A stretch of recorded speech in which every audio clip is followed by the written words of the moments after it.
O dia de celebração, então é permitido que a gente quebre o protocolo de um concerto formal por alguns momentos.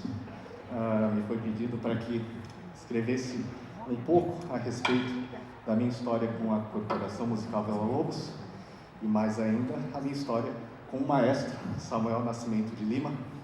E este é o momento, vou aproveitar justamente para falar algumas palavras a esse respeito. Apesar de minha história com a banda começar oficialmente em 2003, minha relação com ela é anterior e começou em 1998, quando conheci o Samuel. Nessa época, eu estava começando meus estudos no violino, junto ao Projeto Guri de Indaiatuba, e Samuel havia assumido como maestro responsável pela orquestra do polo aqui desta cidade.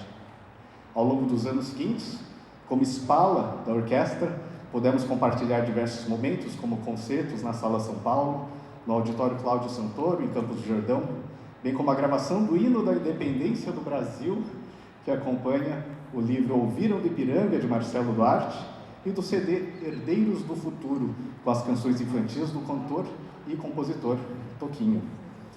Em 2001, às vésperas do vestibular, eu ainda com 17 anos, precisava da autorização de meus pais para fazer minha inscrição.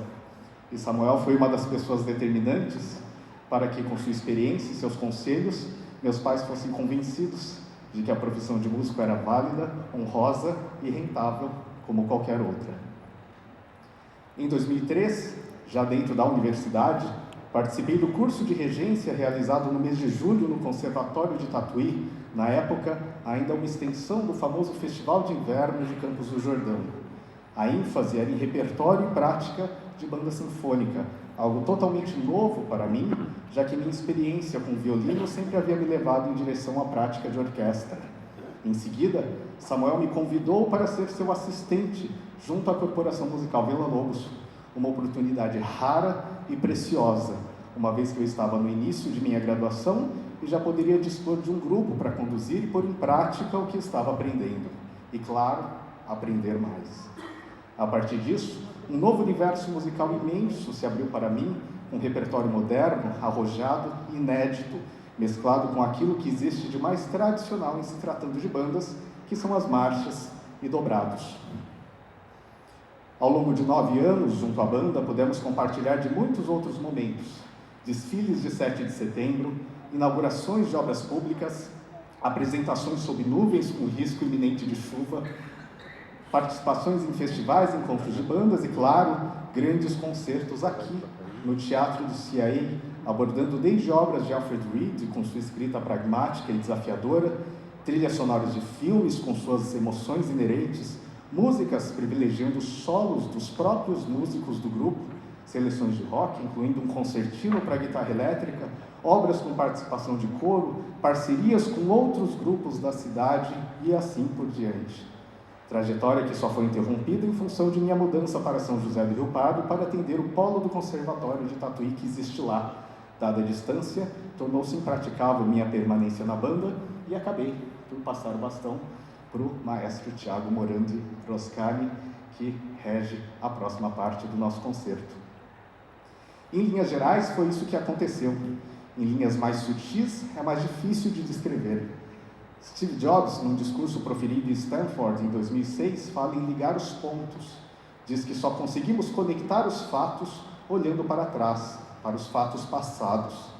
Sem sombra de dúvida, muito do que sou hoje devo a boa parte desses músicos resistentes e persistentes que estão no palco. E, claro, ao apoio, companheirismo, experiência e sabedoria que o maestro Samuel, de forma extremamente generosa, resolveu compartilhar comigo. Por mais que digam que as transformações aconteçam de dentro para fora e suas causas estejam dentro de nós, as condições que esta banda e este maestro me proporcionaram foram fundamentais para meu desenvolvimento e para que eu me tornasse o que sou hoje. A ele deixo a seguinte citação de Platão: a educação musical é a parte principal da educação, porque o ritmo e a harmonia têm o grande poder de penetrar na alma e tocá-la fortemente, levando com eles a graça e cortejando-a, quando se foi bem educado. e também porque o jovem a quem é dada como convém, louva as coisas belas, recebe-as alegremente no espírito para fazer delas o seu alimento e torna-se assim nobre e bom. Parabéns, Samuel, por esses 25 anos frente à Corporação Musical Villa-Lobos, posto que com certeza educou centenas, quiçá milhares de pessoas, direta e indiretamente, tornando seus espíritos mais leves. Tenho a convicção de que, numa realidade dura como a nossa, a leveza que a música nos dá torna-se muitas vezes mais importante do que o pão ou do que a água, e que a música que fez, faz e ainda fará, continuará alimentando muitas almas, sabendo que aquilo que a alma apreende jamais se deteriora, permanece para sempre, assim como permanece na minha. Obrigado.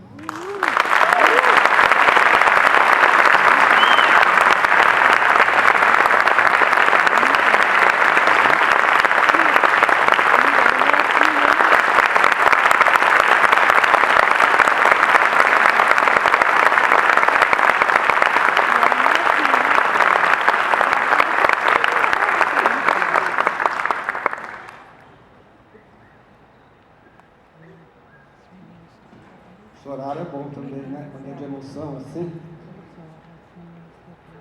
Então, o Akira foi o primeiro maestro assistente da Villa-Lobos. Depois dele veio o Tiago Morandi Ruscani, que é o nosso próximo maestro. O Tiago trouxe também 2 peças, que precisam tirar o óculos, ao contrário de todo mundo que tem que pôr óculos, para ler pertinho. O Tiago vai abrir com uma ouverture festiva, do Shostakovich. Há uma certa ironia nessa peça que eu queria ressaltar para vocês. O Shostakovich, compositor russo, ele não era muito bem visto na ditadura do Joseph Stalin. Ele foi censurado várias vezes.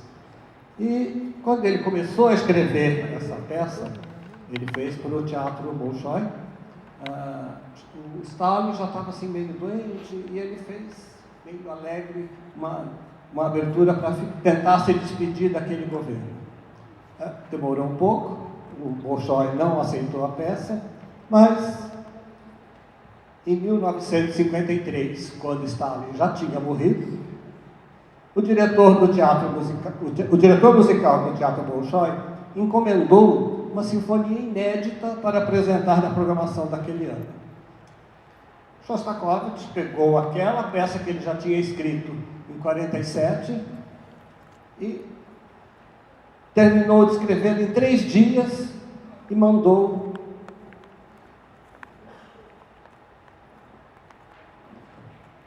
para o programa daquele ano.